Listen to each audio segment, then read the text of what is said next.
Shalom. All praise and glory to the mighty Most High, our Creator, who's one God. Blessings to the children that serve one Lord, the special chosen children of the Most High. Picking up, it's been a while since I've done any lessons on the board. I was booted offline for 2 weeks. The content that I share on this channel, folks, is the real deal, okay? I don't know everything about the Bible, but I absolutely do understand exactly what Revelations 13:18 speaks of. I understand the beast. I understand the beast system. And because I've learned this, because the Spirit, the Creator, the self-existing eternal Lord, the one Creator of all things, put that on me, this is what I've come to do. I've really started reading the Bible now and trying to break it down and bring information to people that gets you questioning what's going on in this Bible. Not that it isn't true, but there are parts in the Bible that may have been, not may, but have been hijacked. We're here at Genesis 25, okay? Abraham had taken another wife whose name was Keturah. She bore him Zimran, Jokshan, Midian, Eshbach, and Shua. Joktan was the father of Sheba in Dedan. The descendants of Dedan were the Asherites, the Letishites, and the Leomites. The sons of the Medians were Ephra, Hanak, Abida, and Eldarah. All these were the descendants of Keturah. Abraham left all he owned to Isaac, but while he was still alive, he gave gifts to the sons of his concubines and sent them on their way from his son Isaac to the land to the east. Anybody have any idea why Abraham would give gifts to the concubines and then send them all on their way? Write it down in the comment section. I think as Isaac did, or Abraham did this as a gesture of protection for his son, because face it, folks, the Bible, as far as what I'm reading and showing and everything that's taking place, I mean, we're at Genesis 25, and we've got Abraham who's asking his wife to say that he's his sister, only to find out later that it is his sister, which was really odd to me. We've got Lot, whose daughters who've laid down with him so that they can keep the family bloodline. But what doesn't work about that story is because if your mind isn't in the act of sex or whatever you're fornicating, in this case, I don't know what you would call it when a daughter gets her father drunk and then tries to lay down with them. It sounds kind of off to me. So these are the kind of questions, you got Lot, who has some angels that come inside of his home. You have community members that are banging on the door and telling them to bring those men outside, that men want to have sex with them. And that's early on, right after everybody gets off the ark. You're talking about probably 10 chapters later, man. And then you have the story of Lot. So we have a lot of questionable acts that are taking place in the Bible for people that are supposed to be upright before the Spirit of God. And this is why we got to read it and understand what's going on. So yeah, Abraham sent everybody on their way because I believe it was an act of protection for his son Isaac. Abraham lived 175 years. Well, hold on for a second. So here in Genesis 6:3, we're going all the way back to Genesis 6:3. And the Lord, the Spirit, the self-existing eternal Creator, said, my spirit will not contend with humans forever. For they're mortal. Their days will be 120 years. We're at 25, folks. We're at Genesis 25, and we still have somebody who's living 175 years. When the Lord, now you got to ask, who is this Lord? Well, we're going to get to that. Full of years. It says, then Abraham breathed his last and died at a good old age, an old man and full of years, and he was gathered to his people. His son Ishmael and Isaac buried him in the cave of Machpelah near Mamre in the field of Ephron, son of Zohar, the Hittites. There Abraham was buried with his wife Sarah. After Abraham's death, God blessed Isaac, who lived near Beer Lahai Roi. Now, God blessed his son Isaac. I've taught everybody here that God is Elohim. Okay, Elohim means many gods. Okay, many gods are mankind. So what am I getting to? When God blesses Isaac, it's Abraham's death. This is Isaac's. Abraham blessed Isaac at his death. God, Abraham in this is many gods. Abraham is accounting as a god. God blessed his son. Well, how did God bless his son? By giving him all of his wealth. He gave him everything that he had. Okay, this is the accounts of the family line of Abraham's son Ishmael, whom Sarah's slave Hagar, the Egyptian, bore to Abraham. These are the names of the sons of Ishmael, listed in their orders of their births.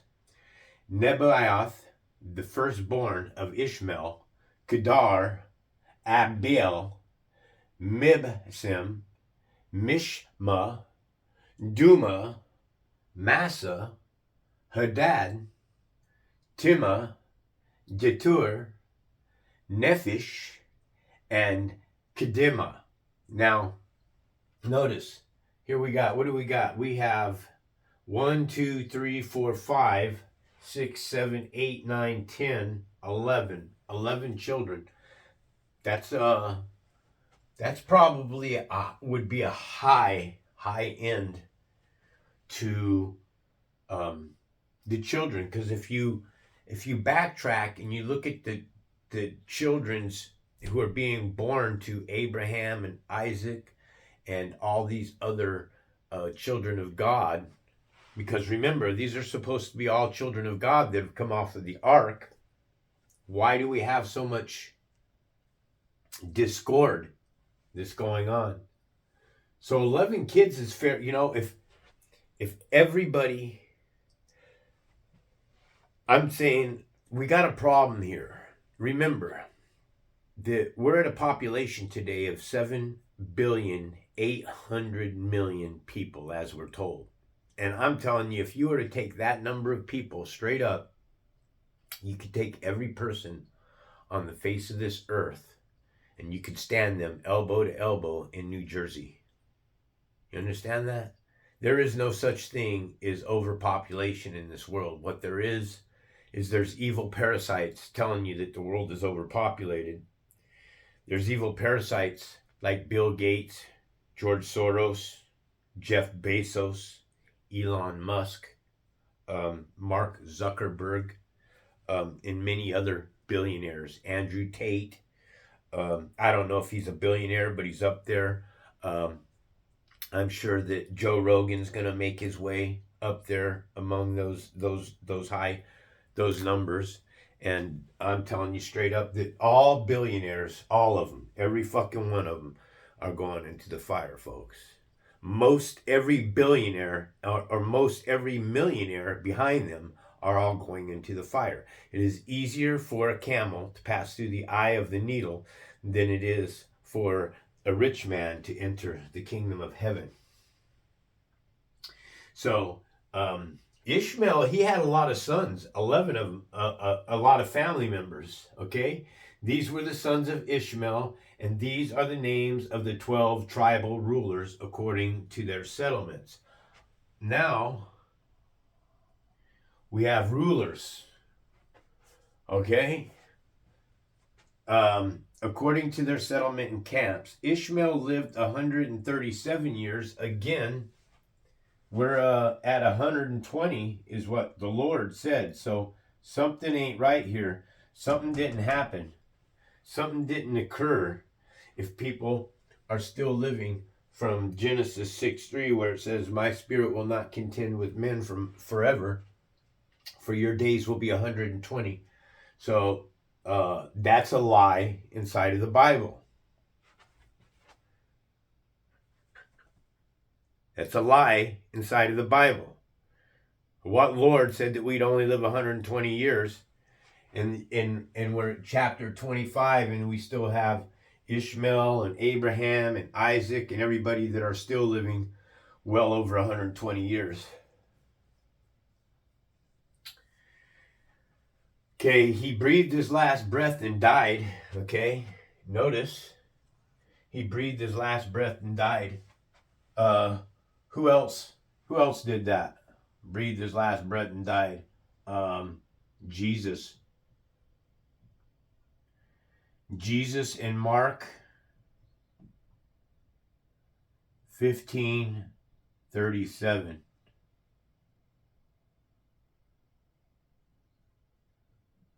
Jesus cried out,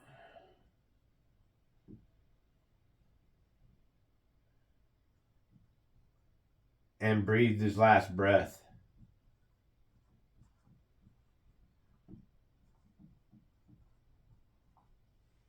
Okay? He breathed his last breath.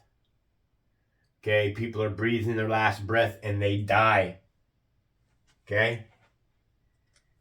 And he was gathered to his people. His descendants settled in the area of Havilah to Shur, near the eastern borders to Egypt, as you go towards Ashur, and they lived in hostility towards all the tribes related to them.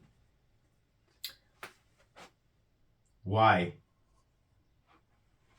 Remember, folks, these are supposed to be men of God, kind, tender, upright people. So we know that whatever got on that ark, well, I don't believe in the ark story, but if there was all this discord taking place this quickly in the story in Genesis, then we have a lot that is fallen apart, because we have all this hostility right here that's taking place among the tribes. So we know that somewhere along the line, if there's any truth to that story at Noah's Ark, it was a Gentile. Some Gentiles, one of those families was a Gentile race. Now, I don't believe that Noah's Ark story exists, because you can't have 3 million animals on the ark and a family of 8 members feeding only 3 million animals.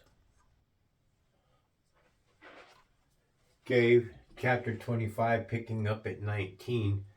Jacob, this is the birth of Jacob and Esau. This is the accounts of the family line of Isaac. Abraham became the father of Isaac, And Isaac was 40 years old when he married Rebekah, daughter of Bethuel, the Amoran from Paddan.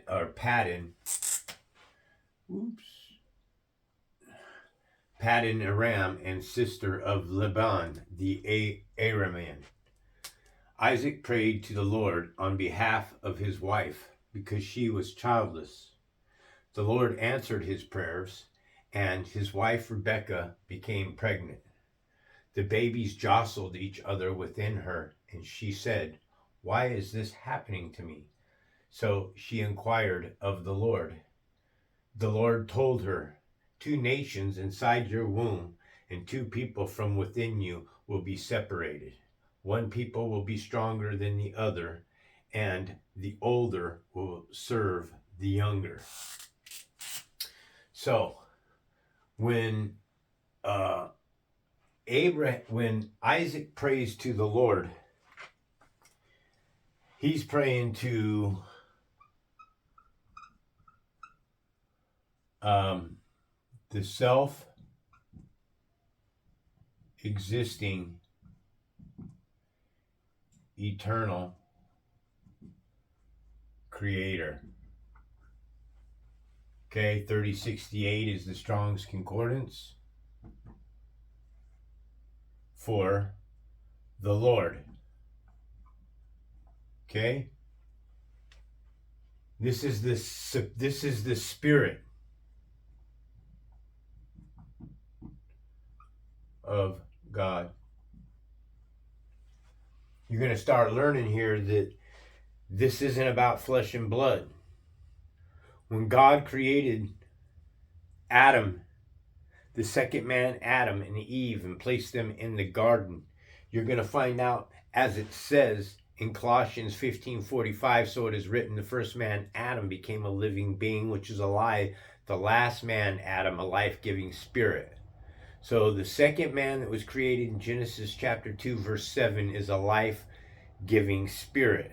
This is what it means when it says in the Bible that the Gentile will be blessed of those that bless God's chosen children. And those that curse God's chosen children are going to be cursed from the Lord. So now you have Isaac who prays to the Lord, and then when Rebekah is saying, "Why is this happening to me?" So she went to inquire of the Lord. The Lord now that she is inquiring to is her husband. It's Isaac. Because this is a controller.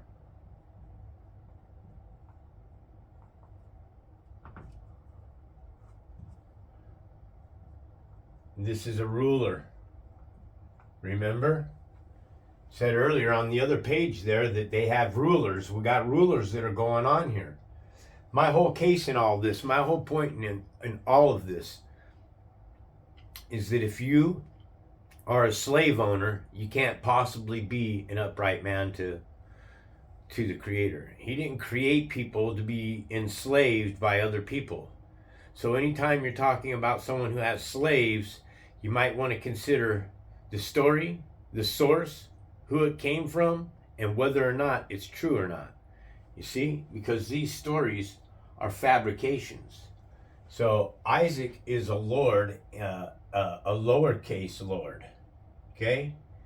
Because there's a lot of women that have been trained and taught on this plane of existence in other countries to call their husbands Lord, to call their husbands king. I'm all right with the wife calling her husband king of her life, but I'm not all right with her implying that it's a Lord next to the Creator, because there's only one Lord. There's only one self-existing eternal Creator, all right? There's only one Spirit of the living God, okay?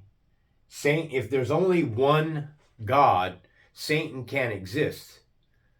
But if Satan did exist, then what would he be? Us, mankind created on the sixth day. Mankind was created on the sixth day. And the Lord, Isaac, told her. Or if it's not Isaac, then it's a higher up. It's a pope or a cardinal. It's someone, it's a man she's talking to. Understand, the Spirit of God isn't talking to anybody on this place. He's present, he's omnipresent, but he's not talking to anybody on this place. He uses vessels, he uses our vessels to express what it is that needs to be said to bring children back to his rightful worship of him in spirit. This is the whole key right here, to worship him in spirit. 2 nations inside your womb, Isaac said, and 2 people from within you will be separated. 1 people will be stronger than the other, and the older will serve the younger. I say that this is Isaac because I don't believe that the Lord, the self-existing eternal one, is making conversations with anybody. You understand that when God created that second man, the second human, the second man was a human. The first men were Gentiles, and then a beast was created to rule over the Gentiles. Evil, a beast was ruled, some kind of energy force that's going to pay dearly for its transgressions against the Most High. And it says 1 people will be stronger than the other, and the older will serve the younger. When the time came for her to have birth, there were 2 boys in her womb. The first came out and was red, and his whole body was like a hairy garment. So they named him Esau. After this, his brother came out with his hand grasping Esau's heel. So he was named Jacob. Isaac was 60 years old when Isaac was 60 years old when Rebekah gave birth to them. The boys grew up, and Esau became a skillful hunter, a man of the open country, famished. He said to Jacob, "Quick, let me have some of that stew. I'm famished." That it is also why he was called Edom. Jacob replied, "First sell me your birthright." "Look, I am about to die," Esau said. "What good is a birthright to me?" But Jacob said, "Swear to me." So he swore an oath to him, selling his birthright to Jacob. Then Jacob gave Esau some bread and some lentil stew. He ate and drank and got up and left. So Esau despised his birthright. Well, do you think? Hold on. Come on, twin brothers. Brother, give me some stew. So the way that I'm reading it is Esau didn't really do anything wrong here. He just asked his brother for stew, and his brother's like, "Give me your birthright." Me, personally, myself, that would have been fighting words. I would have been like, "Up your ass, pal. How about if I just smash my fucking, my bow over your head, man? How about if I just break your little freaking neck and take your stew? Give me a bowl of soup, motherfucker." That's what I would have been like. You ain't give up my birthright. The whole story sounds like a sham. I know how I am. I wouldn't give my birthright up. Of course, I don't understand any of this stuff because I'm a Gentile, man. I have to go to another source for me to learn in order to bring the truth to you. So now you have distinguished that we have a self-existing eternal creator, which is the Lord Supreme, and then we have a whole shitload of lords on this plane of existence, mankind, men who call themselves lords, place themselves in positions of lords, call themselves gods, or whoever wrote this book called themselves God because it says that God blessed his son Isaac and gave him everything. Well, he blessed his son, and God blessed Isaac. Well, who do you think blessed Isaac? His dad. When he gave him everything. Abraham blessed his son when he gave him everything. The Bible's very clear on what's being said. We need to snap out of this delusion that this book here is a perfect story, because it's not. It's got a lot of mishaps in it, and I take everybody's correction. People write something inside of the comment section, I read it. Whether I agree with it or not doesn't matter. You know why? Because they're just stories, folks. They're just stories. What difference does it matter what story I tell as long as I'm trying to bring you back to the rightful worship of the Creator, the Spirit of God, the self-existing eternal one, the Supreme, Almighty, the Lord. There's so many, the Redeemer. You see, I don't mind calling the Creator by a title until I find somewhere in the Bible that says, don't call me by a title. Now, I don't know what to call the Creator by because there's so many names. The Hebrews call him Yah, they call him Yahweh, they call him Yahweh, Yahuwah, whatever. Not to knock it or anything, but I'm just telling you 3 different names right there. From what, 3 of the different tribes? If God is one God and he has one name, why are there so many different names for him? It's Satan that's the chameleon and has many names. So we got to start questioning. Are all religions here a trinity? Could the Hebrew religion, just a question, the Hebrew religion be a trinity too? What do I mean? I mean, Abraham, Isaac, and Jacob. That's a trinity. Not saying that I'm just pointing stuff out. Because this storyline here is a lot of fishy stuff going on. I wouldn't have sold my soul, or I wouldn't have sold my birthright to my twin brother for a bowl of soup and porridge. Makes no sense at all. Would have you? Put it down in the comment. Would you do these things? Ask yourself if you do these things. Place yourself in these characters' positions. Would you tell your wife to lie to you and walk into a town where there's centurions that would kill you because your wife is so beautiful? Or would you walk around the town? Come on, folks, use some common sense. Place yourself in these story characters here, and you make a decision on whether it sounds right or not. Because I'm 25 chapters into this Bible now, and I'm telling you, there's a lot of fishy shit that's going on, okay? All praise and glory to the mighty Most High, our Creator, who's one God. Blessings to you, the children that serve the Most High, special chosen children of God. Bow your heads and let's pray. Our Creator, the Spirit which moves all things in place, please keep your Spirit upon me. Place your Spirit upon anyone who may be listening to this message right here, right now.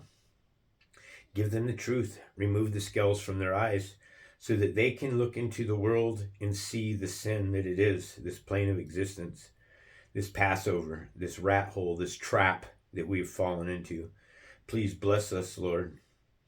I humbly submit to you with every cell, every fiber that comprises me of flesh, every ounce of blood that pumps through my veins. I willingly submit to you. There is no other. You are the Almighty. I lay my life, my mind, my heart, my soul before you. I beg you with mercy, with tenderness. I scream out and I mourn and weep in sorrow and pain and grief for my transgressions against your laws and commandments. Please, on that day of judgment, Lord, pick me up from the fire and save me. I ask all these things only in your almighty power, my Creator, who is one Lord, one Savior, a Spirit. This is White Raptor News Ministries. Shalom, people. Have a great day.